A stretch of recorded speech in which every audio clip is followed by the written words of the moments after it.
లేవీ గోత్రికులు, అది ఇక్కడ క్లియర్గా ఉంది. లేవీ గోత్రపు వారిని ఆ కాలమందు యెహోవా ఏర్పరచుకుని. ఈనాడు ఓల్డ్ టెస్ట్మెంట్ పాత నిబంధనలో లేవీ గోత్రికులు దేవుని సన్నిధిని ఏం చేయడానికి దేవుడు ఉండుటకు ఏర్పాటు చేసుకున్నాడు. క్రొత్త నిబంధనలో మనం చూస్తే యేసుక్రీస్తు రక్తములో కడగబడిన మనందరము ఆయనను సేవించుటకు, ఆయనకు యాజకులుగా ఉండడానికి, లేక ఆయన పనివారిగా ఉండడానికి దేవుడు మనలను ఏర్పరచుకున్నాడు. దేవుడు మనలను, అది 1 పేతురు పుస్తకం 2:9 చూడండి. 2:9 చూడండి.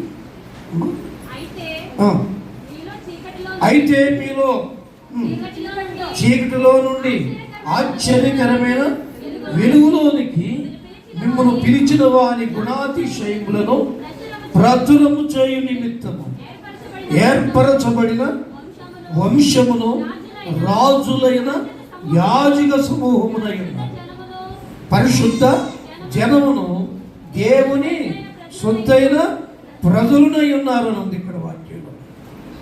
మహేష్ ఇక్కడ డిఫరెంట్ గమనించండి. పాత నిబంధనలో ఇక్కడ మనం ముందుగా చదివిన వాక్య భాగంలో లేవీ గోత్రపు వారిని దేనికి ఎన్నుకున్నాడట? లేవీ గోత్రపు వారిని ఎందుకు ఎన్నుకున్నాడు? మందసమును మోయుటకు, యెహోవా సన్నిధిని నిలుచుటకు, ఆయనను సేవించుటకు, ఆయన నామమును బట్టి ప్రజలను దీవించుటకు లేవీ గోత్రపు వారిని ఏర్పరచుకున్నాడు. మరి క్రొత్త నిబంధనలో పాత నిబంధన నుండి క్రొత్త నిబంధనలోనికి అడుగు పెట్టేశాం. యేసు, అది ఎప్పుడు ప్రారంభమైంది? యేసు పునరుద్ధానము నుండి, లేక శిలువ మరణ పునరుద్ధానముల నుండి, ఓల్డ్ టెస్టిమెంట్ నుండి న్యూ టెస్టిమెంట్లోకి అడుగుపెట్టాం. ఇప్పుడు మనం చాలా జాగ్రత్తగా ఉండాలి. పాత నిబంధన క్రైస్తవులమా, క్రొత్త నిబంధన క్రైస్తవులమా?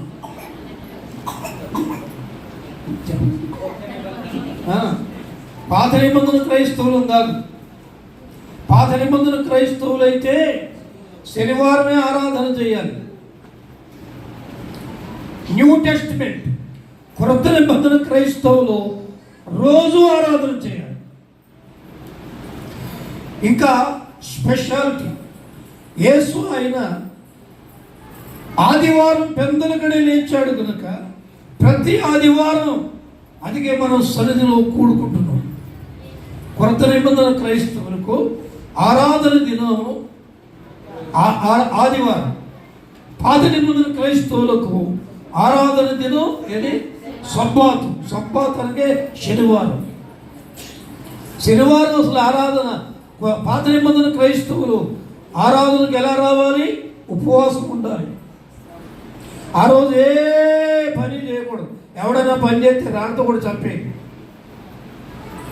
అంటే ఆరాధన మీరితే ఏం చేయాలి? రాళ్లతో కొట్టి చంపేయాలి. ఓ ముసలావిడట శనివారం పుల్లలు కొట్టడానికి వెళ్ళిందంట. ఏవేరు కొట్టకమ్మా, వంట చేసుకుంటా పుల్లలకు వెళ్ళిందనమాట. రాళ్ళతో కూడా చంపేయమన్నా. అంటే ఆజ్ఞాతిక్రమమే పాపం. ఎడగడు. అక్షరము చంపును, ఆత్మ జీవింపు చేయను. ఓల్డ్ టెస్టిమెంట్ అంతా కూడా, అంటే పాత నిబంధన అంతా కూడా అక్షరం మీద ఆధారపడింది. న్యూ టెస్టిమెంట్ ఆత్మీయమైనది, ఆత్మ నడిపింపు కదా. ఆత్మ ఎప్పుడు వచ్చింది పరిపూర్ణంగా భూమి మీదకి? ఈ బైబిల్ స్టూడెంట్స్ లేదు, మందుంటే కదా బాగుంటుంది. నాకు నా సరోజని ఇంకో సరోజని కదా ఉంటాను. పరిశుద్ధాత్మ దేవుడు భూమి మీదకి సంపూర్ణంగా ఎప్పుడు వచ్చాడు? కొత్త నిబంధనలోనే. అపొస్తలుల కార్యం 2వ అధ్యాయం మొదటి వచనంలో చూస్తాం. పాత నిబంధనలో పరిశుద్ధాత్ముడు దేవుడు ఉన్నాడు, కానీ పరలోకము నుంచి వచ్చే కార్యాలు చేసి వెళ్ళిపోతూ ఉండేవాడు. అంటే భూమి మీద పాత నిబంధనలో స్థిరముగా లేడు. భూమి మీద స్థిరముగా లేడు. ఆయా భక్తుల మీదకి వచ్చి ఆయా కార్యాలు చేసిన తర్వాత మరలా పరలోకానికి వెళ్ళిపోతూ ఉండేవాడు పరిశుద్ధాత్మ. కొత్త నిబంధనలో యేసు ప్రభు వారు ఏం చెప్పారు? మీరు పైనుండి శక్తి పొందే వరకు పట్టణంలో నిలిచియుమన్నాడు. ఆయనను పరిశుద్ధాత్మ మీ మీదికి వచ్చినప్పుడు మీరు శక్తి నొందెదరు అని ప్రభు చెప్పాడు. కనుక యేసు ప్రభు వారు శిలువ మరణం పొందిన తరువాత పిల్లరా 40 దినాలకి పరలోకములకు వెళ్ళి ఆయన ఏం పంపించాడంటే పిల్లరా ఆదరణకర్తను పంపాడు. ఆ ఆదరణకర్త ఎవరు? పరిశుద్ధాత్మ దేవుడు. ఏంటమ్మా ఈ మాట ఎందుకు వచ్చినట్టుకున్నది? పాత నిబంధన అక్షరార్థమైనది, క్రొత్త నిబంధన ఆత్మ సంబంధమైనది. అమ్మాయి అక్షరము చొప్పుద్ది, ఆత్మ జీవింపజేస్తుందని క్రొత్త నిబంధనలో కనపడుతుంది. అందుకనే ఆజ్ఞ మీరిన వాడికి ఏంటి? ధర్మశాస్త్రం అంతా ఆజ్ఞలతో కూడింది. అంచేతను ధర్మశాస్త్ర క్రియల వల్ల ఎవడు నీతిమంతుడుగా తీర్చబడడు. యేసుక్రీస్తు వారు కృప చేత, అంటే ఆయన దయ చేత మన అపరాధ దోషములను, మన జన్మకర్మ పాపములను క్షమించి ఆయన కృప చేత మనల్ని రక్షించారు. అంటే ఇప్పుడు మనకు ఉచితముగా ఈ రక్షణ దొరికిందంటే ఉచితముగా ఇచ్చాడు. పాత నిబంధనలో ఇది చేస్తే ఉంది. పిల్లరా మోషే ధర్మశాస్త్రమే కాదు, బయట మత గ్రంథాలు కూడా ఇది చేస్తే మీరు నీతిమంతులు అవుతారు, ఇది చేస్తే మీరు నీతిమంతులు అవుతారు. కానీ క్రియలు చేసి ఏ మానవుడు సంపూర్ణుడు కాలేదు. యేసు అసంపూర్ణమైన మానవునికి ఉచితముగా రక్షణ ఇవ్వడానికి, అందుకే యేసయ్య భూమి మీదకి వచ్చాడు. బైబిల్ మనకు ఏం చెబుతుందంటే 103వ కీర్తనలో తండ్రి తన కుమారుని ఎడల జాలిపడినట్లు యెహోవా తన యందు భయభక్తుల వారి ఎడల జాలిపడును. 12 వచనాలు. ఏమా ఏం చేశాడట? జాలి గల దేవుడు ఉచితముగా మనకు రక్షణ ఇచ్చాడు. ఏంటమ్మా చెప్పండి. హల్లెలూయా, హల్లెలూయా, హల్లెలూయా. చూడండి, పాత నిబంధనలో మనం గమనిస్తే యాజక ధర్మం ఏ గోత్రపు వారికి ఇచ్చాడు? నేను వాక్యంలోకి వెళ్ళాను. లేవి గోత్రం ఇచ్చాడు. ఇప్పుడు న్యూ టెస్టిమెంట్లో క్రీస్తు రక్తములో కడగబడిన వారందరూ యాజకులే. చెప్పండి, క్రీస్తు రక్తములో కడగబడిన వారందరూ యాజక సమూహం అని ఇందాక పేతురులో చదివారు కదా. పేతురులు ఏం చదివారు? చదువుడు మన 2:9. అయితే చీకటిలో నుండి ఆశ్చర్యకరమైన తన వెలుగులోనికి పిలిచిన వారి గుణాతిశయములను ప్రచురము చేయ నిమిత్తం, మనం ఆయన సాక్షులుగా ఉన్న నిమిత్తం, ఆయన గురించి ప్రకటించు వారిగా ఉండు నిమిత్తం. తర్వాత మనం ఏం చేసేట? యాజక సమూహముగా దేవుని సొత్తైన ప్రజలుగా చేశాడు. అంతే. ఇప్పుడు మనం ఎవరు ఉండి రాజులైన యాజకులు. చెప్పండమ్మా, రాజులైన సరే మంచిది. పోయిన వారములో మనం నేర్చుకున్నది 2 విషయాలు మీకు నేర్పించాను. ఆ 2 ఏంటి? మోయుట, నిలుచుట. ఏంటి మోయుట? మందసమును మోయాలి. నిలుచుట దేవుని సన్నిధిలో నిలవాలి. 3వ మాట, 4 మాటలలో ఈ 4 ఏంటంటే మోయుట, నిలుచుట, సేవించుట, దీవించుట. ఈ 4 చెప్పండి అమ్మా, చెప్పండి. మోయుట, నిలుచుట, సేవించుట, దీవించుట. మళ్ళీ బాగా చెప్పండి. మందసమును మోయుట ఏంటి చెప్పండి. యెహోవా సన్నిధిని నిలుచుట, ఆయనను సేవించుట, ఆయన నామమును బట్టి దీవించుట. పాత నిబంధన యాజకులకు ఉండే పనులు. పాత నిబంధన యాజకులను దీని కొరకు దేవుడు వారిని ఏర్పరచుకున్నాడని ఆ వాక్యంలో ఉంది. కనుక పోయిన వారం 2 విషయాలు కొంచెం ధ్యానం చేసాం. ఆ 2 ఏంటి? ఒకటి మోయుట. మీరు సరిగ్గా ఇంటే మీకు బాగా అర్థమవుతుంది. మీరు వినట్లేదు. మనుషులు మాత్రం ఇక్కడ ఉంటున్నారు కానీ మీ మనసులకి బయట ఉన్నాయి. అటు కుదరదు. సంపూర్ణమైన ఆసక్తి మీకుంటే వాక్యం నుండి మిమ్మల్ని ఎవరు మలచలేదు. ఒకటి మోయుట, రెండవది నిలుచుట. ఈ రోజుకి 3వది ఉంది. ఏంటది? సేవించుట. అసలు మానవ జాతిని దేవుడు ఎందుకు నిర్మాణం చేశాడు? ఎందుకు నిర్మాణం చేశాడు? తిని త్రాగడానిక, చక్కగా నిద్రపోవడానిక, లేదా ప్రయాణాలు చేయడానిక, లేదా కబుర్లు చెప్పుకోవడానిక, ముసలమ్మ ముచ్చట్లు చెప్పుకోవడానిక? ఏమా? ఎందుకు? మానవ జాతిని ఎందుకు ఏర్పాటు చేసుకున్నాడు? మానవుణ్ణి అసలు ఎలాగ నిర్మాణం చేశాడు? తన పోలికలు, తన స్వరూపములు. అంటే దేవుడు మానవ జాతిని చేయాలని తలంచి నిన్న మొన్న ఇక్కడ అన్నాను అన్నమాట. ఫస్ట్ భూమి మీద నివాసం ఎవరికి ఇచ్చాడట? దేవదూతలకు ఇచ్చాడు. వారు పాపము చేసినందు చేత వారిని తీర్పులో వచ్చేసి మానవ జాతిని చేశాడు. ఈ మానవులను ఎలా చేశాడంటే తన స్వరూపమును, తన పోలికలు ఇచ్చి. ఏంటమ్మా? దేవుడు చూడాలంటే మనుషులు చూస్తే సరిపోద్ది. మనిషి ఉన్నట్టుగా దేవుడు ఉంటాడు. బైబిల్ మనకు చెప్తుంది. ఆదికాండం 1:26-28 వచనాల్లో ఉంది కదా. దేవుడు తన స్వరూపముందు, తన పోలికలో నరుని సృజించెను.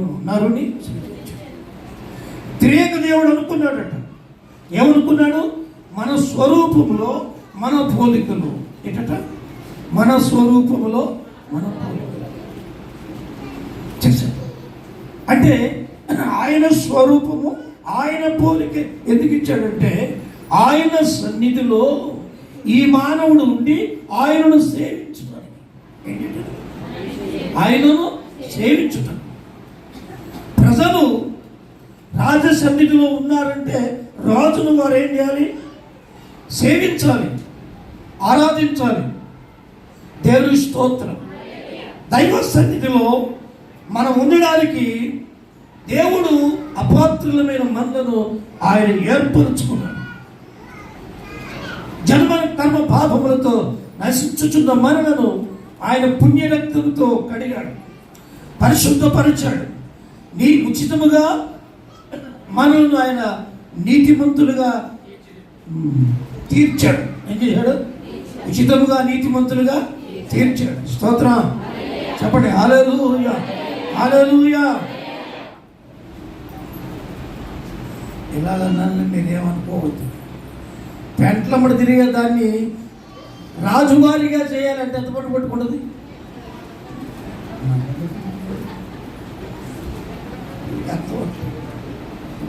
ఏం చేస్తారమ్మా? రాజు కోరుకున్నాడు అనుకో అమ్మాయిని, ఏం చేస్తారు? తీసుకొచ్చి ముందు ఏం చేస్తారు? శుద్ధీకరణ. ఏం చేయాలి? శుద్ధీకరణ చేస్తారు. రాజవస్త్రాలు ధరింపజేస్తాడు. రాజుకు అనుకూలమైన రీతిలో ఆవిడ ఏం చేస్తారు? మలుచుతారు. దానికి తార్కాణంగా వివాహంలో మనకు ఆ కార్యం జరుగుతుంది. ఎప్పుడు లేని అలంకరణ అంతా అప్పుడు చేస్తారు. వీళ్ళకి ఎవరికి చెప్పండి అమ్మా. ఎప్పుడా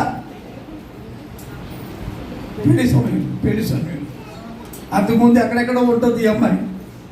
సరైన బట్టలు లేకపోవచ్చు, సరైన స్థితి ఉండకపోవచ్చు. ఇప్పుడు ఏం చేస్తారండి? స్నానము చేయించి ఏ వస్త్రాలు, పెళ్లి వస్త్రములను ధరింపజేసి పెళ్లి కుమారుని దగ్గర కూర్చోబెడతారు.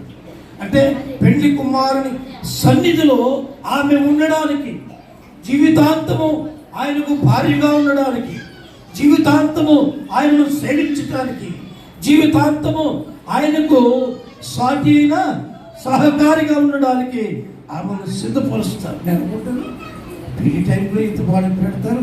అంతకు ముందు కానీ అంతకు తర్వాత కానీ ఇంత హంగామా ఆర్పాటు ఏమైనా ఉంటుందంటే ఈ వారి నేను చేశానంటే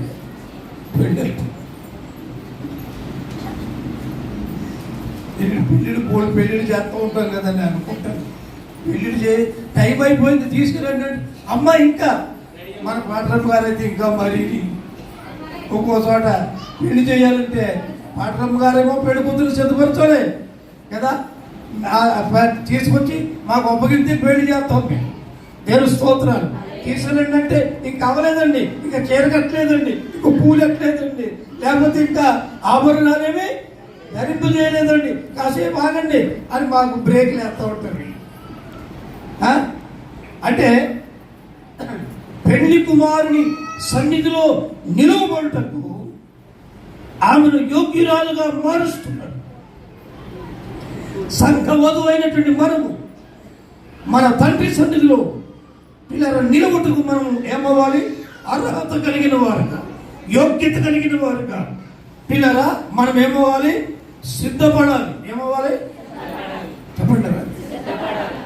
నీవు ఎలా పడతాలో వచ్చేంత కుదరదు. బిల్డింగ్లో సన్నిధిలో ఉండడానికి సంస్కారం కావాలి, సన్నిధిలో ఉండడానికి పిల్లల అర్హత కావాలి, సన్నిధిలో ఉండడానికి ఏం కలగాలి? సిద్ధపాటు కావాలి. ప్రభు స్తోత్రం, హల్లెలూయా.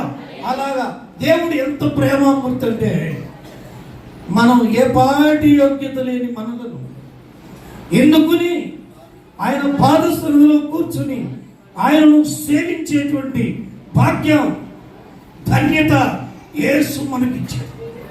దేవునికి స్తోత్రం. ఆ విలువలను గుర్తిస్తే, ఆ సన్నిధి యొక్క విలువను గుర్తిస్తే సన్నిధికి రాకుండా ఉండలేవు, ఆరాధన చేయకుండా ఉండలేవు. సన్నిధిలో నీవు ఎలా ఉండలేవు? ఇష్టానుసారంగా తిరగలేవు. కొంతమందికి అసలు దేవుని సన్నిధిని అమ్మాయికి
హల్లెలూయా.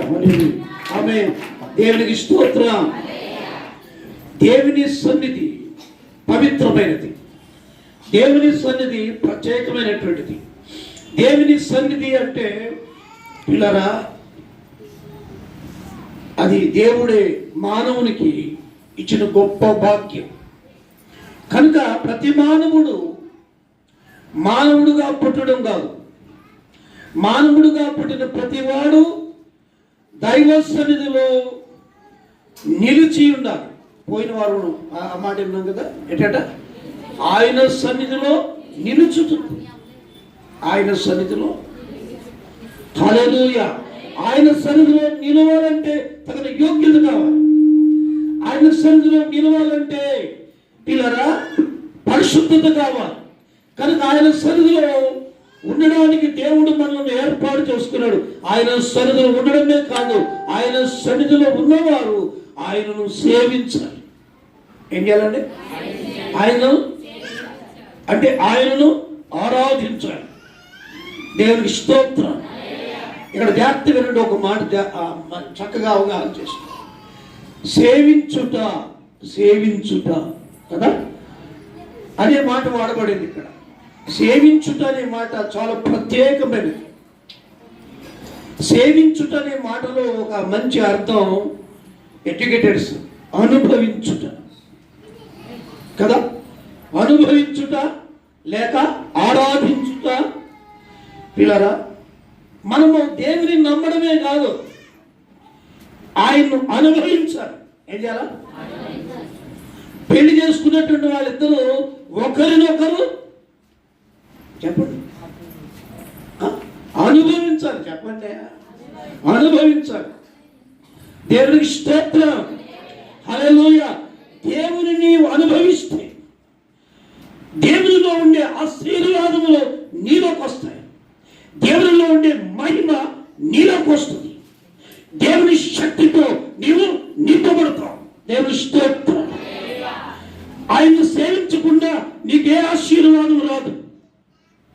అది అంటాడు, నీ సన్నిధిని సంపూర్ణ సంతోషము కలదు, నీ కుడి చేతిలో నిత్యము సుఖములు కలవు అంటాడు కదా. ఆయనను సేవిస్తున్నప్పుడు ఏం చేస్తాడట? సంతోషం. ఏం కలుగుతామా? సంతోషం అంటే నీ బాధలన్నీ పోతాయి, నీ వేదనలన్నీ పోతాయి, నీ చీకులన్నీ పోతాయి, నీ రోగాలన్నీ పోతాయి, నీ బలహీనతలన్నీ పోతాయి. అందుకనే దేవుని సన్నిధిలో ఉన్న పిల్లలు మా చింతతో వచ్చిన వారు ఆనందంతో వెళ్తారు. దేవుని సన్నిధికి రోగాలతో వచ్చిన వారు ఏమైపోయారు? బాగుపడి వెళ్ళారు. ఏ పాస్టర్ ప్రార్థించకుండా బాగుపడిపోయిన వాళ్ళు ఉన్నారు. ఏ నాన్న వచ్చాడో లేదో చాలాసార్లు చెప్పాను. మన అత్తయ్య గారు ప్రార్థన చేయించుకుందామని వచ్చాడంట. దైవ సేవకుడు కానీ అన్న నాకు జ్వరంతో వచ్చాడు నాకు తెలియదు. మరే బాబు అప్పుడు చిన్నోడు పుట్టాడు కదా, అప్పటి నుంచి ఇప్పుడు దాకా అలవాటు అయిపోయింది నాన్న. ఏది అరే మత్తయ్య వెళ్ళి మన విశ్వాసాలందరికీ చెప్పు పలానా చోట కూటం అన్నాను. బాబు పాస్టర్ గారు వాడు ఎదిరించకూడదని అందరికీ వెళ్ళి చెప్పేశాడండి జ్వరంతో. అనుకుంటాను వెళ్ళి వచ్చాడా మరలా ఉన్నానంటే ఈ డ్రమ్ము లైట్ పట్టుకెళ్ళాలి ఇంటికని పెట్టరు అబ్బాయి అన్నాను. అది కూడా ఎదిరించుకుంటే ఇరిగిపోయాడు. దేవుని స్తోత్రం. హల్లెలూయా. అయితే ఈ పని చేస్తున్నప్పుడే ఆ జ్వరము నుండి విడుదల పొందాడు. స్తోత్రం చెప్పండి. దేవుని సన్నిధికి నీవే బాధలతో వచ్చిన సరే విడుదల కలిగి వెళ్తావు, నెమ్మది పొందుకుని వెళ్తావు, దైవ కృప పొందుకుని వెళ్తావు. దేవుని స్తోత్రం. అంటే దేవుని సన్నిధికి 100 కంప్లైంట్స్ 100 బాధలతో రావచ్చు, లేక 16 బాధలతో రావచ్చు. కానీ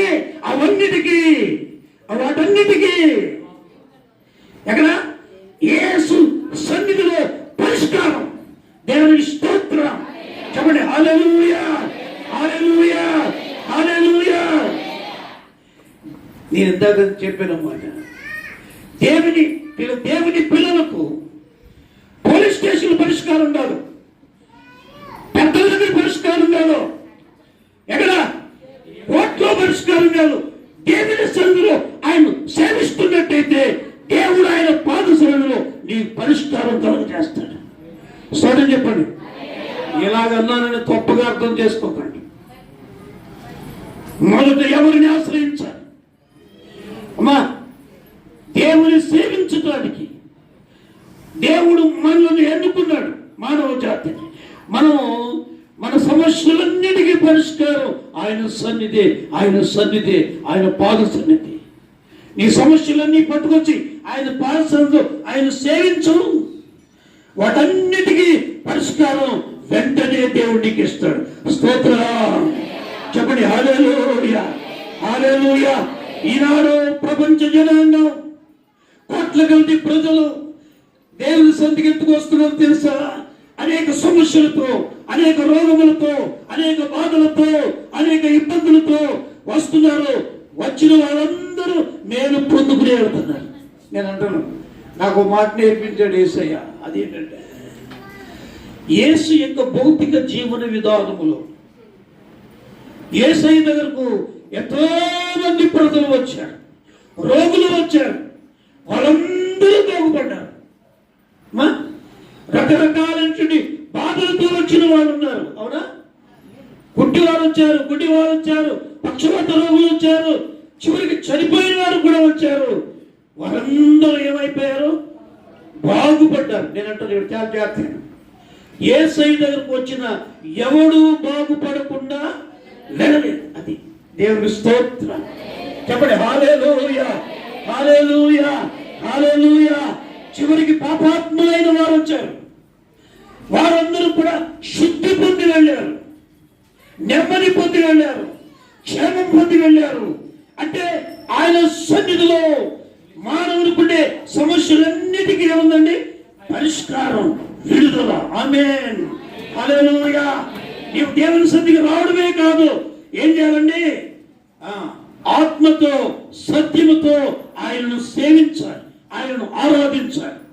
నువ్వు బాగానే వస్తున్నావు, కానీ సైతాన్ నీ మైండ్ సెట్ చేంజ్ చేస్తున్నాడు. ఇక్కడ ఏం చెప్తాడు? బాగా బయలుదేరేటప్పుడు బాగానే బయలుదేరి వస్తున్నాడు. వచ్చిన తర్వాత ఆడికి వెళ్ళటమో, ఈడికి వెళ్ళటమో, ఈ ఫోన్ రావడమో, ఆ ఫోన్ రావడమో, నీ మైండ్ సెట్ ఆరాధన ఏం చేంజ్ చేస్తాడండి? డైవర్ట్ అవుతుంది. అంటే ఆరాధనకి ఎప్పుడు లేదో ఆశీర్వాదానికి అప్పుడు రావట్లేదు. ఆరాధనకు ప్రాధాన్యత ఇవ్వాలి. అందుకనే సెల్ ఫోన్లో అసలు మనం ఏం చేయాలంటే ఆదివారం ఇంటికాడ పడేయాలంతే. దేనికి ఇవ్వాలి ప్రాధాన్యత? ఆయనను సేవించడానికి. ఎలాగా? హృదయపూర్వకంగా, పూర్ణ హృదయముతో, పూర్ణాత్మతో, పూర్ణ శక్తితో, పూర్ణ బలముతో మన శరీర ప్రాణాత్మలు ఇచ్చిన యేసును ఆరాధించడానికి ప్రిపేర్ అవ్వాలి మనం. దేవుని స్తోత్రం. అలాగే నీవు ఆరాధిస్తే ప్రతి వేదన నుండి నీకు పరిష్కారం ఎక్కడే జరుగుతుంది, దేవుని సన్నిధిలో. హల్లెలూయా, హల్లెలూయా. ఎవరునంటూ భక్తుడు చనిపోయి పరలోకం వెళితే ఎవరు? అపోస్తలుల కార్యాలు ఉన్నాడు 7వ అధ్యాయంలో స్టెఫన్. ఎవరమ్మా? స్టెఫన్ అంట సువార్త ప్రకటిస్తూ ఉంటే రాళ్ళతో కూడా చంపాడు. ఏమిట? ఈయన ఎలా ఉన్నాడు? మోకాల మీద ఉన్నాడు, దేవుని ఆరాధిస్తున్నాడు. నీవు దేవుని సేవిస్తున్నావని, దేవుని గురించి ప్రకటిస్తున్నావని ప్రజలు ఏం చెప్తారండి? రాళ్ళతో కొడుతున్నాడు. రాళ్ళతో కొడుతుంటే సరదాగా ఉంటుందా? నాకు తగిలితే నీకు తెలుస్తుంది అసలు ఆ దెబ్బ ఏంటో. కానీ ఏంటి? స్టెఫనట స్వార్థ ప్రకటించడం మానలేదు.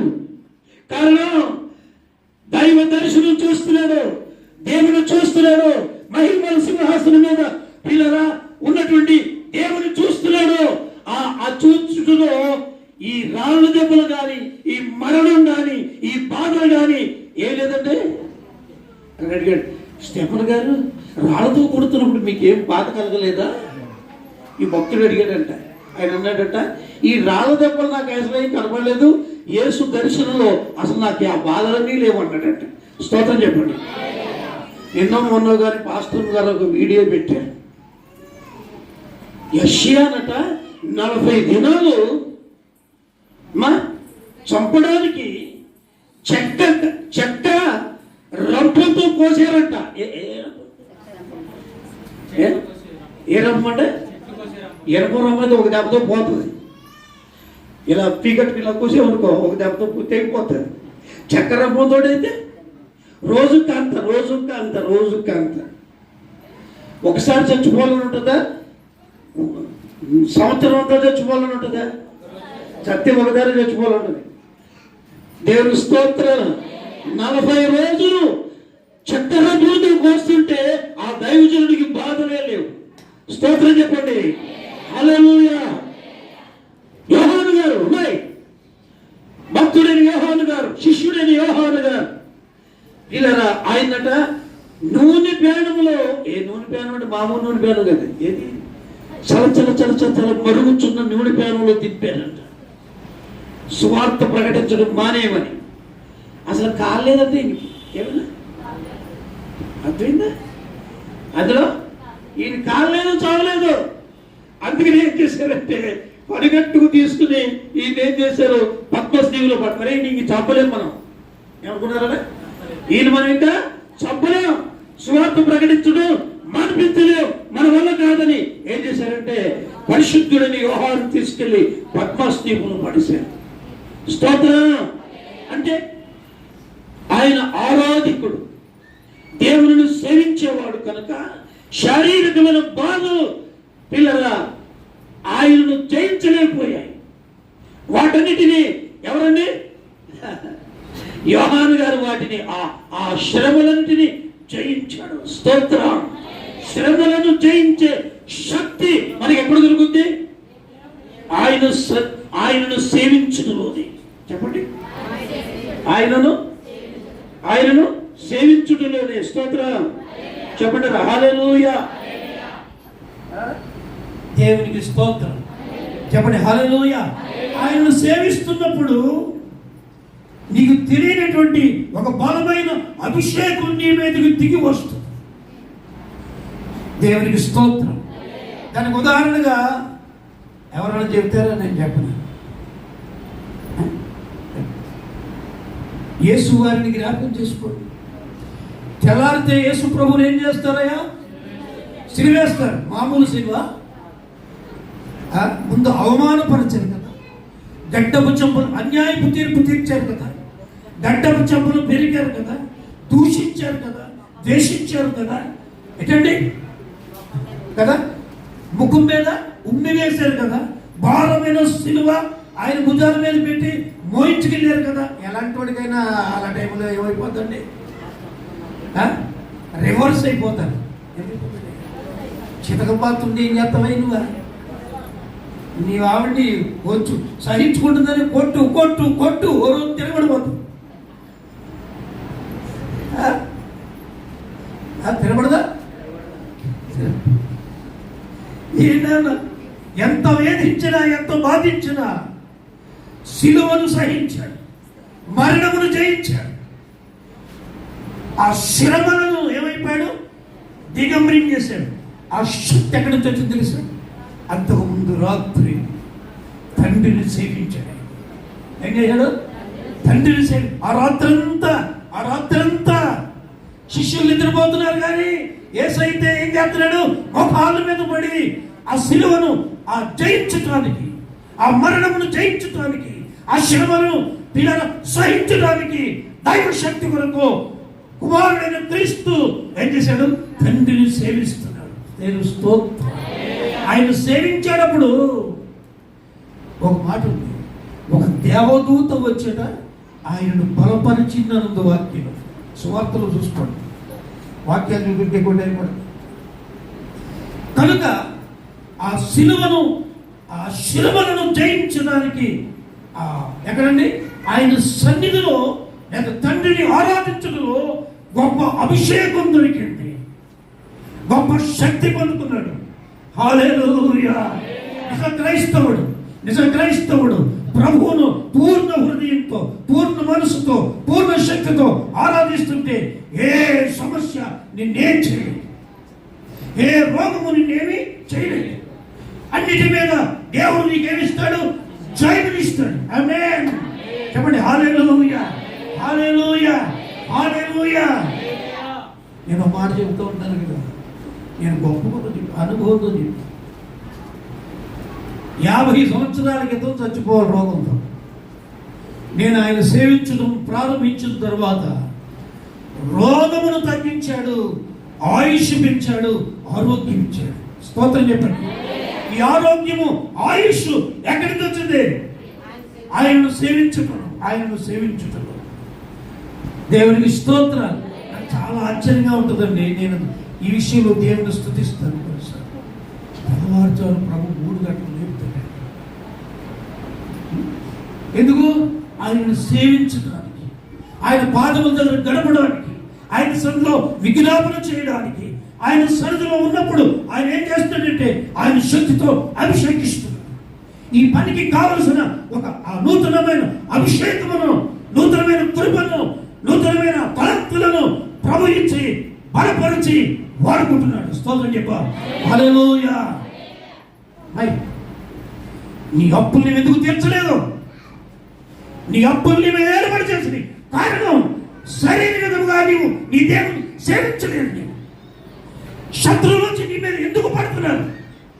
శత్రువులు నీ మీద ఎందుకు జయం పొందారంటే నీవు సరైన ఆరాధన క్రమం నీకు లేదు. సరైన రీతిలో నీ దేవుని, నీ కొడుకు కరగొట్టోలకు రక్తము కార్చి ప్రాణం పెట్టిన నీ యేసును సరిగా నీవు సేవించలేదు. అందుకనే శత్రువులు నీ మీద జయం పొందుతున్నారు. హల్లెలూయా, హల్లెలూయా. సరైన విధముగా నీవు ఆరాధన చేయి, సేవించు. ఇలా శత్రువుల మీద దేవుడు ఏమి ఇస్తాడు? విజయం, విజయం. దేవుని స్తోత్రం. హల్లెలూయా. దయచేసి ఎవరిని ఉద్దేశించుకో, నేను వాక్యం మాత్రం చెప్తాను. నా కొరకు నువ్వు అనుకుంటే అనుకోవచ్చు, నన్ను ఏం చేయలేదు. ఆఫ్టర్ నేను ఎవరిని లెక్చర్స్ ఉన్నట్టు వాక్యం చెప్తాను. యాజక వర్గాన్ని దేవుడు ఎందుకు ఎన్నుకున్నాడంట? మందసమును మోయటం. రెండవది ఆయన సన్నిధిలో నిలుచుటం. మూడవది ఆయనను సేవించుటం. నీవు మానవుడుగా ఉన్నావంటే, తీరా నీకు జీవమునిచ్చాడంటే, నీకు ఇంకా ఆయుష్ ఉందంటే, ఊరికే రోడ్లలో తిరగడానికి కాదు. ఆదివారం కొంతమంది ఎక్కడ తిరుగుతారు? సిగ్గులే తిరుగు. కొంతమంది గుడి లేకుండా ప్రయాణాలు వెళ్తారు. యేసు రక్తంలో కడగబడ్డావు, ప్రయాణంలో ఉంటావా? సన్నిధిలో ఉంటావా? ఆయన సేవించడానికి ప్రిపరేషన్ ఇస్తావా? ఫంక్షన్కి వెళ్తావా? ఫంక్షన్ అంతా కొత్త చీర కట్టాడు. సిగ్గులేదు నీకు? దైవ సన్నిధిలో నీ దేవుని ఆరాధించడం మాని ఫంక్షన్కి వెళ్తావా? ఫంక్షన్ ఎక్కువ, మనుషులు ఎక్కువ, దేవుడు ఎక్కువ. మనుషులు ఎక్కువ, దైవ సన్నిధి ఎక్కువ. నీకు నిజమైన విశ్వాసి పిల్లరా, దైవ సన్నిధికే ప్రాధాన్యత ఇవ్వాలి. దేనికే చెప్ప? హల్లెలూయా. దేనికి ఇవ్వాలి? చాలా వస్తాయి మనకి, చాలా ఇంపార్టెంట్ విషయాలు వస్తూ ఉంటాయి. ఏమనాలి? ఇది ఆరాధన రోజు, మేము రావాల్సి ఉంటే ఆరాధన అయిపోయిన తర్వాత వస్తామని చెప్పండి. ఏం పర్లేదు, ఎవడేంటి ఏంటి. స్తోత్రం చెప్పండి. హల్లెలూయా, హల్లెలూయా. ఎక్కడ చెప్పండి? హల్లెలూయా. చేతులు ఎత్తండి. మా అత్తగారు చనిపోయింది, శనివారం చచ్చిపోయింది. కవర్ వచ్చిందమ్మా. మన వాళ్ళు విశ్వాసం పొందమని తెలుసు. శనివారం వెళ్ళాలి భూస్థాపన చేయడానికి. ఆదివారం ఆరాధన అయ్యే వస్తానని నాకు ఎవరిపించి మనసులో ఆరాధన కంటే ఎక్కువండి. ఆరాధన కంటే ఎక్కువ నిజమా కదా? ఆదివారం ఆరాధన చేసుకుని బయలుదేరి వెళ్ళాను. అప్పుడు దాకా అలా ఉంచారంతే. ఆ తర్వాత సమాధి చేసి వచ్చానంతే. హల్లెలూయా. నికార్సైన క్రైస్తవుడివేనా? మారు మనసు పొందిన బిడ్డవేనా? దేవుని సన్నిధికి ఇవ్వాల్సిన ప్రాధాన్యతని దేవుని సన్నిధికి ఇస్తున్నావా? ఇస్తే నీవు ధన్యులో తగిన ఫలితం నీకు రోజు ఉంటుంది. దేవునికి స్తోత్రం. హల్లెలూయా, హల్లెలూయా, హల్లెలూయా. చాలా చోట్ల మాటలు ఈ దీంతో అయిపోతుందండి. ఒక్క మాటతో షట్టుకు వేసి అభిధులుగా రాజు ఎదుటి ఏమంటున్నారండి? రైట్ ఒరే బొట్టోళ్ళారా, బొట్టోడని బొట్టోళ్ళారా, నా దేవతను ఆరాధించలేదంటే మీరు ఇప్పుడైనా సరే నా దేవతను ఆరాధించండి, లేకపోతే మిమ్మల్ని ఏం చేస్తానో చూడండి. ఈ అగ్నిగుండం ఏడంతలు చేసి అందులో పడేస్తాను. ఎవడు చేస్తాడో మిమ్మల్ని తప్పించడానికి ఎవడొస్తాడో చూస్తాను అన్నాడు. వీళ్ళేమంటారు? ఆ మాట చూడండి, ఎంత మంచి మాట. మేము సేవించుతున్నా మా దేవుడు. ఎవరితో మాట్లాడు? అసలు నెబుకద్నెజరు సన్నిధిలో నిలవడము మాట్లాడటం అంటే సామాన్యం కాదు. ఎవడు మాట్లాడలేడు. కానీ దేవుని యందు భయభక్తులు కలిగిన పిల్లలు, దేవుని సేవించే పిల్లలు, క్రీస్తు రక్తములో తడబడిన బిడ్డలు, యెహోవా నామము ధరించిన పిల్లలు అంటున్నారు, మేము సేవించుచున్న దేవుడు ఉన్నాడే. ఓ రాజా ఏమన్నారండి? రాజు పిలిచినట్టు వీళ్ళు పిలుస్తున్నారు రాజు. ఓ రాజా, మేము సేవించుచున్న దేవుడు, మేము పూజించుచున్న దేవుడు. ఈ వేడి అగ్నిగుండాన్ని చూపించి మనం భయపెడుతున్నాం. ఈ అగ్ని నుండి, అగ్ని బలాల నుండి మమ్మల్ని తప్పించి రక్షించడము సమర్థుడు. మీ దేవతను ఆరాధన చేయండి. ఏం చేసుకోండి. హల్లెలూయా, హల్లెలూయా. నీకే వచ్చిందనుక బాబాయ్ గారు మీరు చెప్పినట్టు చేస్తాను. ఎంతమా చచ్చిపోతే అక్కడ చచ్చిపోయేది అంటే సేవకి వెళ్తున్నాను. దెబ్బ సేవకి వెళ్ళేవాళ్ళు ముందు దేవుడు పరీక్షిస్తాడు. నేను బాగా ఏం చేస్తాడు? దిట్టంగా గట్టి చోట మేకొట్టినాడు, కొడతాడు, కుదులుస్తాడు. కొంచెంలో బియ్యం వేసి బియ్యం కొలిసేసాడు అనుకో, గోడుగా ఉంటుంది. అది కొంతగా కొలుతామయ్యా, గోడుగా కొలిసేస్తాడు. మళ్ళీ కొంతమంది ఆడవాళ్ళు భలే టెక్నిక్గా కొలుస్తారు. గొప్ప వచ్చేసేట్టు కొలుస్తారు. ఈ ఆ గొప్పల నుంచి కొంచానికి ఆ గొప్ప కిందకి సరి పోతాయి. నీ ఎగురు పడతాను అంతా కూడా దేవుడు కొడతా ఉంటే ఏం చేస్తాడు? నీకు ట్రైనింగ్ ఇస్తాడయ్యా. సేవకు ఊరికే తీసుకొచ్చాడు. ఏం చేస్తాడా? కుదిల్చి అణిచి సరి చేసి ఏం చేస్తాడైనా? నువ్వు రానున్నా సరే పట్టుకొచ్చి రారా కుమారా రారా ఏమంటాడా? దేవునికి స్తోత్రం, హల్లెలూయా. చెప్పండి హల్లెలూయా. చెంతకు వేషగా వదులుకోవాలంటున్నారు. మేము సేవించుతున్న దేవుడు. వారి ఆరాధన ఎలాంటిదండి? హృదయపూర్వకమైన ఆరాధన కనుక వేడిమి కలిగిన అగ్నిగుండములో పడేసినా సరే అగ్ని వాళ్ళని కాల్చలేకపోయింది. అగ్ని వారు జయించారా? అగ్ని వారిని జయించిందా? చెప్పండి. వారే అగ్ని లాంటి శ్రమలైనా నీవు నిజమైన ఆరాధకుడు అయితే ఆ శ్రమలను నిన్నేం చేయలేవు. అయ్యా అంటే తెలుసు రోజున సలాం కొట్టి నిన్నేం చేయలేను, నేను బాధపరచని వెళ్ళిపోతానంటే ఏమంటే సైతాను యేసు ప్రభును శోధించి ఇక శోధించలేక మత్తయి సువార్తలో ఆయన విడిచిపెట్టి పారిపోయిందట. ఏమైందట? ఆ మాట చదవండి. మత్తయి సువార్త అంతటా అపవాది ఆయనను రిఫరెన్స్ చెప్పాము 4:11 అంతటా అపవాది ఆయనను విడిచిపోగా, అంటే అప్పటిదాకా శోధించింది. ఏమైపోయింది? అపవాది ఓడిపోయింది. ఇక శోధించలేక యేసును విడిచిపెట్టి వెళ్ళిపోయింది. ఏం చేసింది? హల్లెలూయా. నిజమైన ఆరాధికుణ్ణి ఏ సమస్య, ఏ శోధన, ఏ వేదన, ఏ రోగము, ఏ బలహీనత అతన్ని ఏమీ చేయలేదు. నేను అంటున్నాను, నీవు ఆయన సరిగా సేవించడం నేర్చుకో. ఆయన సరిగా సేవించడం నేర్చుకో. ప్రభు స్తోత్రం. నేను చాలాసార్లు చెప్పాను ఈ మాట, దయచేసి జ్ఞాపకం చేస్తున్నాను. అతిశయించు నా సబ్జెక్ట్ యాజక వర్గాన్ని దేవుడు ఎందుకంట ఆయనను సేవించుడు. ఏంటంట? ఆయనను సేవించుడులోనే మనం ఏం పొందుతామంటే బలము పొందుతాం, ఆరోగ్యం పొందుతాం, ఆశీర్వాదం పొందుతాం, అభిషేకం పొందుతాం, ఇంకా కృపావరములు పొందుతాం, మహిమతో నింపబడతాం. దేవునికి స్తోత్రం. చెప్పండి హల్లెలూయా, హల్లెలూయా, హల్లెలూయా.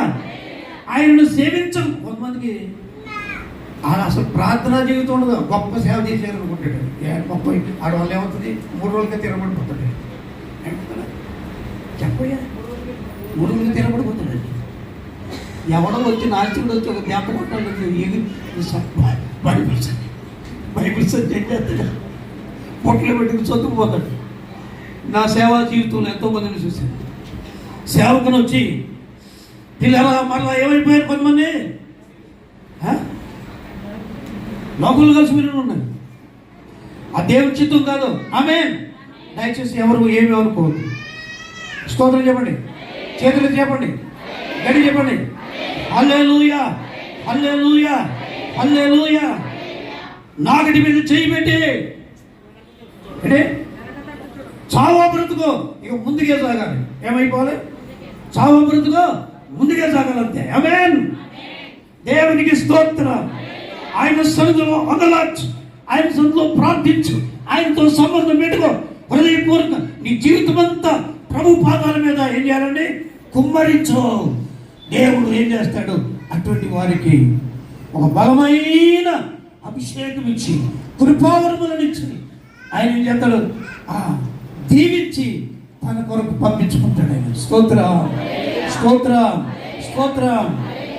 కొడుతువాళ్ళు అమ్మా, ఈ మధ్య కూడా ఈ పాస్టర్ గారి కాన్ఫరెన్స్లో మా ఫ్రెండ్ నాకంటే ముందు పరిచారకుడు మా పాస్టర్ గారి దగ్గర అవుతాయి భీమేశ్వర గారిని, వాళ్ళ కూతురు అంటే ఆయన మనవరాలకి ఈ మధ్యకాలంలో ఆమె బీటెక్ చదువుతుందండి ఇక్కడ భీమవరం ఎస్ఆర్కే కాలేజీ.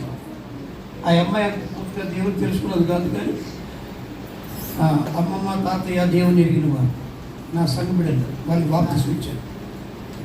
ఆ అమ్మాయికి మధ్య కాలంలో ప్లేట్లెట్స్ పడిపోయింది. రెండవది గర్భసంచి దగ్గర కత్తి వచ్చింది, 10 సెంటీమీటర్లు. ఫోన్ చేసి చెప్పాను. సేవకులు నైట్ ప్రేయర్లో ప్రార్థన చేశారు.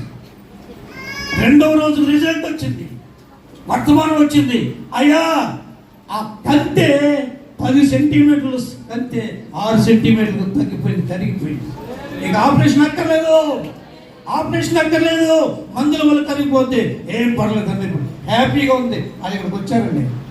మొన్న ఎగ్జామ్స్ ఉంటే అమ్మాయి ఇక్కడికి వచ్చి తల్లి పిల్లలు వచ్చి ప్రార్థన చేయించుకెళ్ళారు. స్తోత్రం. ఎందుకు చూస్తున్నారంటే దైవ సన్నిధిలో ఆ రోగము ఆమెను జయించలేకపోయింది. దైవ సన్నిధిలో ఆ బిడ్డ ఉన్నప్పుడు ఏమిచ్చాడు దేవుడు? విజయం. అప్పటికి ఎంత ఖర్చు పెట్టారు తెలుసా? 6 లక్షలు కాకినాడ హాస్పిటల్లో ఖర్చు పెట్టారు. స్తోత్రం చెప్పండి. దయచేసి గమనించండి. మరి నీవు ఆయన సన్నిధిలో ఉంటున్నావా? నీ కుటుంబాన్ని ఆయన సన్నిధిలో సేవించడానికి ప్రోత్సహిస్తున్నావా? ఆయన సన్నిధి విలువను ఎరిగినటువంటి పనిగట్టుకుని నేను కొంతమందితో వస్తాను. ఎలాగంటే మా ఇస్తేనాన్ని అని వస్తాను. ఇప్పుడు ప్రయాణం ఆదివారమే విసిరిపాడే సొంత కలిగిన విశ్వాసులుగా ఆదివారం ఏమొచ్చినా సరే సన్నిధిలో ఉండడానికి, సన్నిధిలో నిలిచి ఆయన సేవించడానికి నిల క్రైస్తవులుగా సమర్పణ చేసుకోవాలి. మనం ఏం చేయాలి? చెప్పాలి హల్లెలూయా, చెప్పండి హల్లెలూయా. ఎందుకు? దేవుడు ఆయనను సేవించడానికి, ఆయనను ఆరాధించడానికి, ఆయనను భజించడానికి మనల్ని ఏర్పాటు చేసుకున్నాడు. మనం ఎక్కడ కనపడాలి ఆదివారం? మరి ఎక్కడ? పొలంలోనా? ఎక్కడ? ఆర్టీసీ బస్సుల్లో కనపడాలా? ఎక్కడ? సిగ్గులేదా నీకు? మారుమనసు పొందావే, బాప్తిసం పొందావే, దైవజనుడి చేతిలో గుండెల్లో చేతులు నోటిలో దిగి బాప్తిసం పొందావు, ప్రమాణం చేశావు. ఆదివారం ఎక్కడ ఉంటున్నావు నువ్వు? ఆదివారం ఎక్కడ ఉంటున్నావు? అది నీకు సమస్య. ఎక్కడ ఉండాలి? ప్రభు సన్నిధిలో ఆయన సేవించడానికి ప్రవేశిస్తాను. హల్లెలూయా చెప్పండి. హల్లెలూయా, హల్లెలూయా చెప్పండి. హల్లెలూయా, హల్లెలూయా. శత్రుకు మేషకు మిత్రులకు ఆయన సన్నిధి కంటే మాకు ఎక్కువైంది. రాజా నీ మాట కాదు, మా దేవుడే మాకు ఎక్కువ, ఆయన సన్నిధే మాకు ఎక్కువ. ఈ అగ్ని మమ్మల్ని ఏం చేయలేదు. ఏం చేసిందండి? అగ్ని బలము నుండి తప్పించబడ్డారు, రక్షింపబడ్డారు. రాజు వారు మనసు పొందాడు. ఎవడా చెప్పండారా? కూర్చొని మీద ఉన్నవాళ్ళు మాట్లాడండి. ఏమయ్యారు? రాజు మారు మనసు పొందాడు. హల్లెలూయా. సేవించుట పాట పాడండి, సేవించుట. హల్లెలూయా, హల్లెలూయా, హల్లెలూయా, హల్లెలూయా.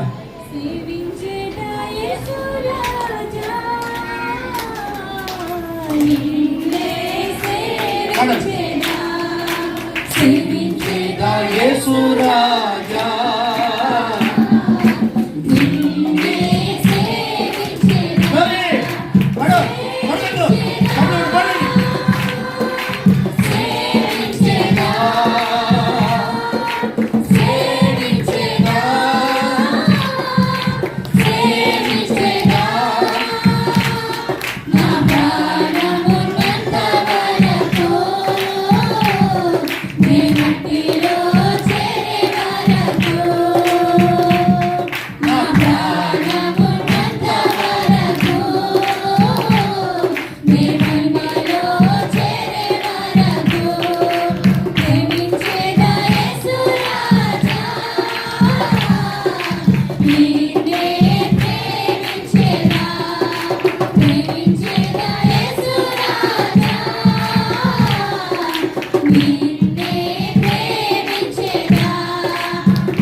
చాలాసార్లు చెప్పాను ఒక మాట. కర్ణాటక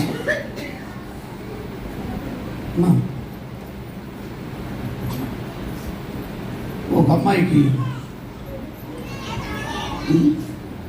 సురుడుగా వేసి, మామూలుగా కాదు, అది నండిచిన చలికాలం వరకు సురుడుగా పూసేసి కుటుంబస్తులు వాళ్ళు కమ్మాస్ అనుకుంటున్నారు. ఈ అమ్మాయికి తీరం రోగం వచ్చేసింది అని భర్తల దగ్గర రావడం ఆపేశారు, పిల్లల దగ్గర రాకుండా చేసారు. ఒక గది, స్పెషల్ గది పెట్టారు, ఒక కంచం మంచం అన్ని వేరు తీసి అక్కడ కుమిలిపోతుంది. భర్త ఆనందం లేదు, పిల్లల ఆనందం లేదు, ఒక గదికి పరిమితం అయిపోయింది.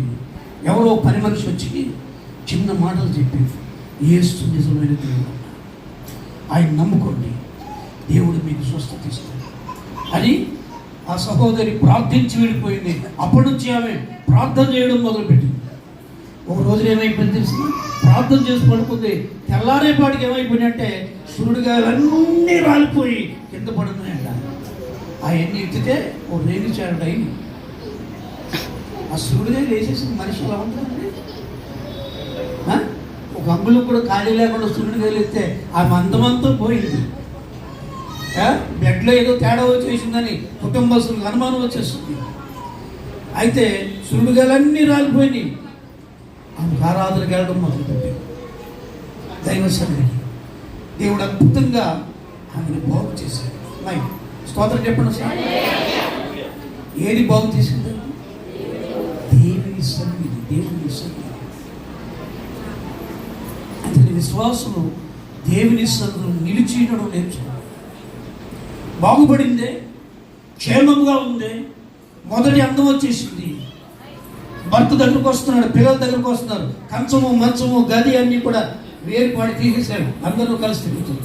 తన మాంగారు వచ్చాడంట, అమ్మాయి బాగుపడితే బాగుపడేవాళ్ళే, నువ్వు గుడికి వెళ్ళొద్దు, మన పొలానికి మనకి అవును వెళ్ళొద్దు అన్నాడు. ఏమైతే ఏముంది, నువ్వైతే ఏమంటావు, పద్మ నువ్వు మానవుడు. కొంతమంది ఉన్నారు మన కేటగిరీ, ఇటు అటు ఇటు చావనో చావరో బతకనో బతకరాడు. పూర్తిగా చచ్చిన వాళ్ళు కూడా కాదు, పూర్తిగా బతికిన వాళ్ళు కాదు. ఏమైతే ఏమందంటే, అయ్యా నాకు ఈ రోగం వస్తే నన్ను అన్నింటిలో వేరు చేస్తుంది, ఎవరి ఆనందం నాకు లేకుండా పోయింది. యేసు దేవుడు నన్ను బాగు చేశాడు, మీరన్నట్టుగానే సన్నిధి మానేస్తాను, మరలా ఆ రోగం వచ్చేది, దేవుడు కోపవుతుంది. అది నాకేమన్నా బాగు చేయగలరా? బాగు చేయగలరు. మీ తీర్మానం ఏమో కానీ సన్నిధి మాత్రం నేను మానను. ఏమన్నా సన్నిధి మాత్రం దేవుని సన్నిధిలో ఉంటాను. మీరు నన్ను ప్రేమించినా ప్రేమించకపోయినా, కుటుంబస్తునిగా గౌరవించినా చేర్చుకోకపోయినా దేవుని సన్నిధికి దూరం వస్తున్నాను కాదండి. స్తోత్రం చెప్పండి. హల్లెలూయా. విశ్వాసులకు ఉండే తీర్మానం ఏంటి? ఆయన సేవించడానికి వెనుతీయకూడదు. ఏం చేయకూడదు? ఆయన సేవించడానికి వెనుతీయకూడదు. హల్లెలూయా, హల్లెలూయా, హల్లెలూయా. పిల్లరా, దైవ పిల్లలకు ఆయనను సేవించడం చాలా ప్రాముఖ్యం. యాజక వర్గం మనం, క్రీస్తు రక్తంలో కడగబడిన మనకు ఒక ప్రధానమైన అంశం ఏంటంటే ఆయనను సేవించుట. ఏంటంటే ఆదివారం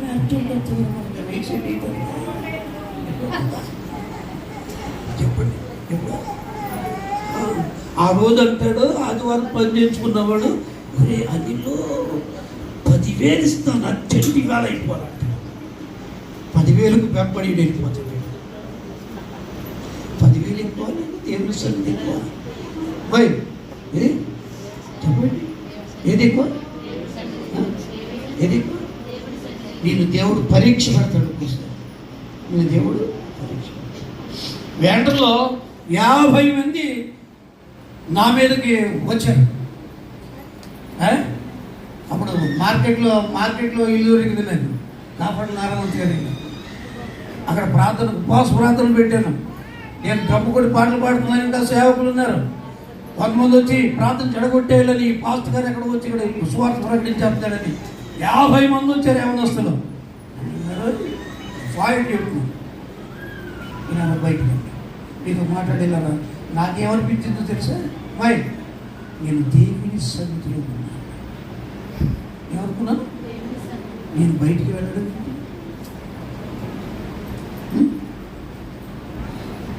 అది నేను వెళ్ళలేదు.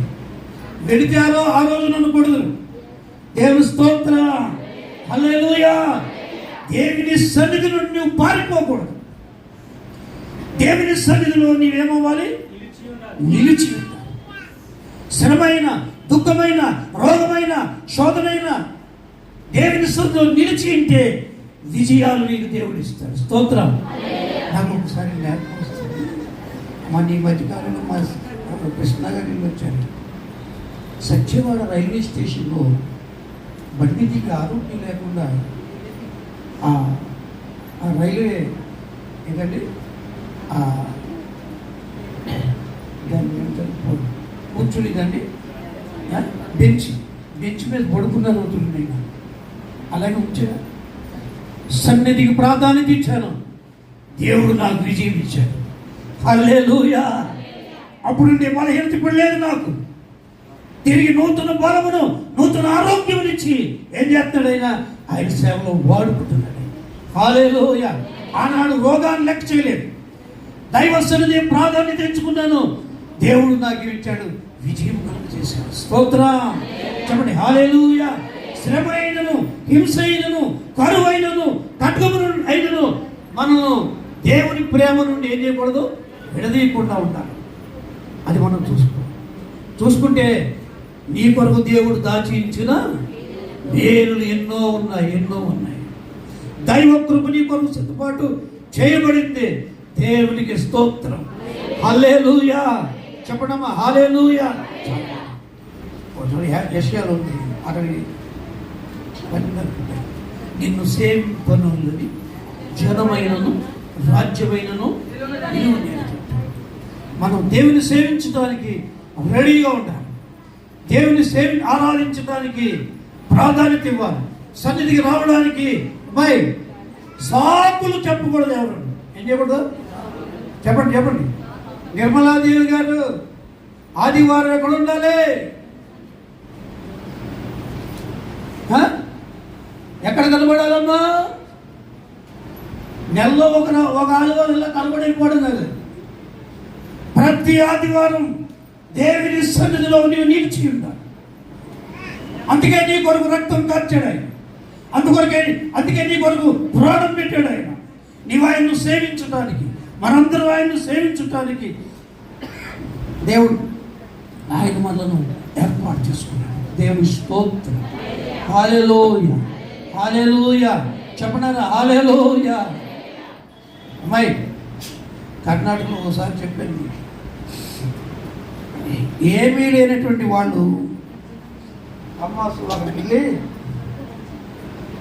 యేసుప్రభు నమ్ముకున్న తర్వాత వాళ్ళకి పొలాలు ఆస్తులు అన్నీ వచ్చాయి. ఈనాటికి వాళ్ళు ఏం చేస్తారు? సంపేషుడు కనీసం పక్కన రోజు వాళ్ళ ఇంటి దగ్గర 20-30 మంది కూలోళ్ళు పనిచేస్తారు. ఆదివారం వచ్చేసి పాస్టర్లు గారు ఓన్లీ విశ్వాసం ఏం చేస్తారు తెలిసి, ఆదివారం వారంలో 6 రోజులు వాళ్ళు పని చేయించుకుంటారు, ఆదివారం మాత్రం పని చేయించుకోరు. ఏమంటారంటే మీరు ఇళ్ళకి వెళ్ళండి, స్నానాలు చేయండి, బైబిల్ పుచ్చుకోండి, మా ఇంటికి రండి, ఇక్కడ ఆరాధనలో పాల్గొనండి. అన్ని రోజులు ఇచ్చినట్టుగా ఈ రోజు కూడా జీతం ఇచ్చేస్తామని ఆ రోజు ఆరాధన చేసుకుని ఏం చేస్తారు? వాళ్ళకి కూలిచ్చి భోజనం వేడి పంపించారు. స్తోత్రం. ఎంత సమర్పణ అంటే ఆరాధనకు ఎంత, దేవుని సేవించడానికి ఎంతో ప్రాధాన్యత ఇస్తున్నారు చూడండి. అలా ప్రాధాన్యత వాళ్ళు ఇచ్చారు కనుకనే ఆ ఫ్యామిలీ ఇవాళ ఏమైంది? ఆశీర్వదింపబడి వృద్ధులు. స్తోత్రం చెప్ప. ఆదివారం వ్యాపారాలు కట్టే, ఆదివారం పని కట్టే, ఆదివారం ఎక్కడుండాలి? నీవు ఆయనను సేవించడానికి రెడీ అవు. నీవు స్తోత్ర చెప్పండి. హల్లెలూయా. నేను అనుకుంటాను ఆయన సన్నిధి కంటే ఎక్కువ భాగ్యం నాకు, ఆయన సన్నిధి కంటే ఎక్కువ భాగ్యం నాకు, ఆయన సన్నిధి కంటే ఇక ఘనమైంది నీకు జీవితంలో ఏది ఎవరు ఉండకూడదు. ఉంటే అది విగ్రహారాధనతో సమానమే. స్తోత్రం చెప్పండి. హల్లెలూయా. చాలా మాటలు ఉన్నాయి కానీ రెండవ మాట ఆ లాస్ట్ వరడికి వెళ్తే ఆయన నామమును బట్టి దీవించుటకు. చూడండి, ఈ కృప ఎక్కడి నుంచి వస్తుంది? ఇతరులను మనం ఆశీర్వదించడానికి, ఇతరులకు మనం ఆశీర్వాదకరంగా ఉండడానికి ఆ కృప ఎక్కడి నుంచి వస్తుంది? ఆయనను సేవించుట ద్వారానే. ఆయనను సేవించుట ద్వారానే. ఆయన సేవించకపోతే నీకు ఆ కృప రాదు. ఆయన పాదముల దగ్గరే దొరుకుతుంది. అందుకనే ఆయన పాద సన్నిధికి మనం ఏమివ్వాలి? ప్రాధాన్యత ఇవ్వాలి. స్తోత్రం చెప్పంటారా? హల్లెలూయా, హల్లెలూయా. దేవుని చేతులకి మరొకసారి దాన్ని మాట్లాడుతున్నాను. 3 మాటలు మీకు ఇచ్చాను. ఒకటి, యాజకులను ఎందుకు ఎత్తుకున్నాడంటే, ఒకటి మందసమును మోయడానికి, రెండవది యెహోవా సన్నిధిని నిలుచుటకు, మూడవది ఆయనను. ఈరోజు మీకు ఇచ్చినటువంటి చిన్న మాట పరిశుద్ధాత్మ, ఆయనను సేవించడానికి ప్రాధాన్యత. ఆయన సేవించడానికి, ఆయనకి మనకి మధ్య ఏది అడ్డం పెట్టుకోకూడదు. ఏది అడ్డు రాకూడదు, ఎవరు అడ్డు రాకూడదు. దేవునికి స్తోత్రం. కనీసం పక్కన నీ సుఖ సౌఖ్యాలు కూడా అడ్డు రాకూడదు. నేను వయసు పెరిగినదని నేను చెప్తున్నాను. ఒకసారి దేవుని సేవకు వెళ్ళేటప్పుడు టిఫిన్ చేస్తాను టైం ఉంటుందండి. ఒకసారి నాకు అమ్మగారు ఉంటాను, ఆదివారం ఉంటాను, ఒకసారి టిఫిన్ చేసే టైం లేదన్న బాక్సులు పెట్టి కొనుక్కోవడానికి తింటానంట. గొప్ప కొరత చివరి దశకు వచ్చింది. ఈ మాటలు చెప్పడం తప్పదు. దేనికి ప్రాధాన్యత ఇస్తుంది? దేనికి ప్రాధాన్యత ఇస్తుంది? తిండిగా, ఆరోగ్యానిక, నీ సుఖాలక? అవసరమైతే క్రీస్తు కొరకు నీ సుఖాలన్నీ ఏం చేయాలి? సలాం చేయి. అప్పుడే నువ్వు నిజమైన క్రైస్తవుడు. లేకపోతే నువ్వు డూప్లికేట్. నేను చెబుతున్నాను. దేవునికి స్తోత్రం. హల్లెలూయా. అనేక సార్లు ఆరోగ్యాన్ని విడిచిపెట్టాను, సుఖాన్ని విడిచిపెట్టాను, దేవుడిచ్చిన పని కొరకు పరుగులెత్తాను. దేవునికి స్తోత్రం. హల్లెలూయా. దైవ సన్నిధికి మనం ఏం చేద్దాం? చెప్పండి. దేనికి ఇద్దాం? దేనికి ఇద్దాం? మన యాకోబు గారు, ఆయన గురించి అపమానం చెబుతున్నాను అనుకోకండి. భయంకర రోగం వచ్చింది. ఆ నాన్న అన్నాడు, తాడు కట్టాలి, తండ్రులు కట్టాలి, ఏయో తీయించాలి, ఆ దుడుపులు ఈ దుడుపులు అన్నాడు. సరోజనమ్మ అన్నది వాక్యంలో పెరిగింది. చస్తే పారేస్తాను, చస్తే పారేస్తాను. అలాంటి ఏం చేయను. చచ్చాడా బతికాడా? కడితే అప్పుడే తెచ్చుకోడు. ఆ దిగడ దుప్పులు తీస్తే అప్పుడే తెచ్చుకోడు. సమర్పణ కలిగి ఉంది, సన్నిధికి ప్రాధాన్యత ఇచ్చింది కనుక దేవుడు ఏం చేశాడు? ఆరోగ్యం ఇచ్చాడు, సాక్ష్యం నిలబెట్టాడు. స్తోత్రం. దేవునికి ప్రాధాన్యత. కలబై ప్రార్థన చేసుకుంటాం. కలబోసుకోండి. ఎక్కడ వరకు? స్తోత్రం, స్తోత్రం, స్తోత్రం, స్తోత్రం, స్తోత్రం, స్తోత్రం. హల్లెలూయా, హల్లెలూయా. దయచేసి దైవ బిడ్డ, దేవుని సన్నిధిని ఎంత గౌరవిస్తున్నావు, దేవుని సన్నిధిని ఎంత ప్రేమిస్తున్నావు, దేవుని సన్నిధి ఎంత ప్రాధాన్యత ఇస్తున్నావు. అన్నిటికంటే అందరికంటే ఎక్కువగా దేవుని సన్నిధికి నీ ప్రాధాన్యత అనేక